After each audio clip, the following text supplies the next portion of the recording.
So today I'm gonna show you on how to put a first aid kit on abrasion wound. But first, let's go further on what does abrasion wound means. It is a minor cuts and scrapes. Typically, an abrasion is a type of wound where the first layer of skin is scraped or rubbed off. These wounds, while superficial, it is need to be treated properly to fend off infection and heal quickly. Abrasions can usually be safely treated at home by following these four steps. The first one is assess the wound. For severe cases, if the wound is bleeding heavily and you're unable to stop the bleeding after 10 minutes of direct pressure, call 911 or head to the nearest emergency department. Don't remove an object if it's penetrated the body. Leave it and place and call 911. If the wound is superficial, proceed to the next step, which is the second step is clean the affected area. So without further ado, let's hop in. Wash your hands with soap and water before touching any open wounds. Clean the wound with cool to warm water with mild soap. Don't clean the wound with hydrogen peroxide or alcohol.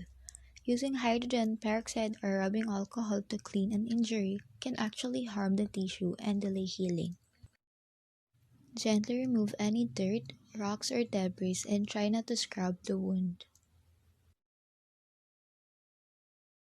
The third step is stop mild bleeding.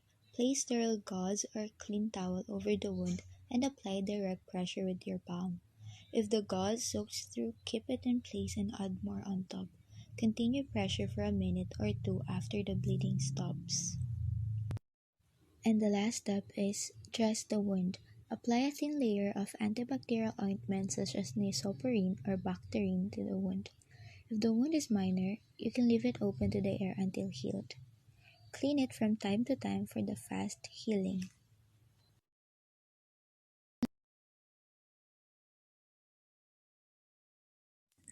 A laceration is a wound that is produced by the tearing of soft body tissue. This type of wound is often irregular and jagged. A laceration wound is often contaminated with bacteria and debris from whatever object caused the cut. The first thing we need to do is apply gentle pressure with a clean bandage or cloth and elevate the wound until the bleeding stops. After the bleeding stops, rinse the wound with water because keeping the wound under running water will reduce the risk of infection. After rinsing it with water, cleanse it with antiseptics and cover it with clean cloth and bandage.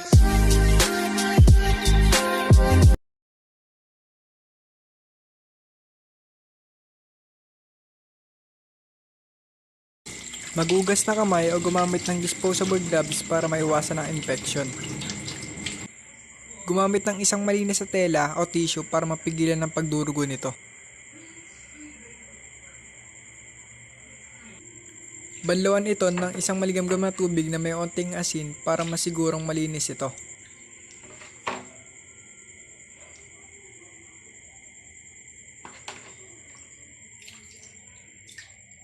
At kapag ayaw tumigil ng pagdurugo, dalhin ito sa isang malapit na ospital upang matingnan ito ng mga ekspertong doktor.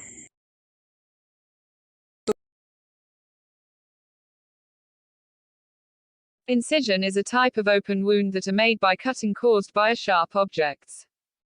Control the bleeding, apply a gentle pressure with a cloth and elevate the wound till the bleeding stops. After the bleeding stop, clean the wound. Rinse the wound with water to reduce the risk of infection. After cleaning it with water, cleanse it with antiseptics and cover it with clean cloth and bandage. Thank you for watching. I hope you learned from this video.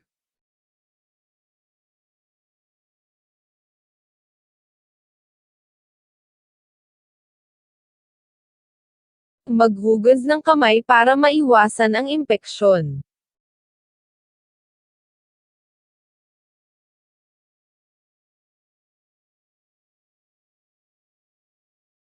Tigilan ang pagdurugo, mag-apply ng pressure gamit ang malinis na tela. hugasan ang sugat sa loob ng 10 minuto.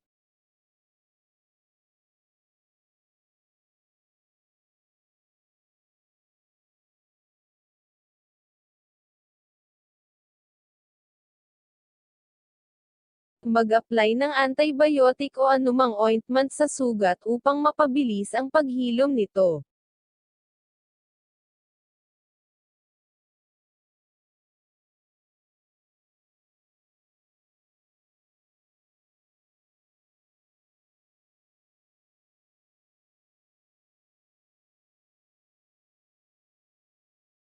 Maglagay ng bandage sa iyong sugat, siguraduhing pinapalitan ito araw-araw.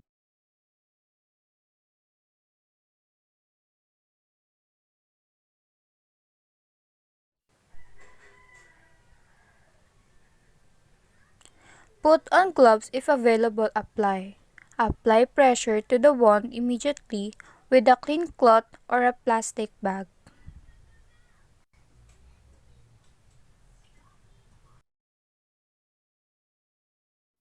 And lay the casualty on their back to avoid worsening their condition. Call emergency service, ask the casualty to apply pressure themselves so that you can search the several body parts.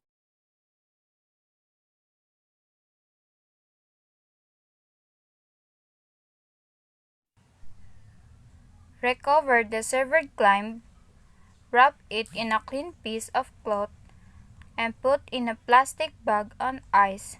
This will be preserve it until it can be surgically and to reattach the missing piece.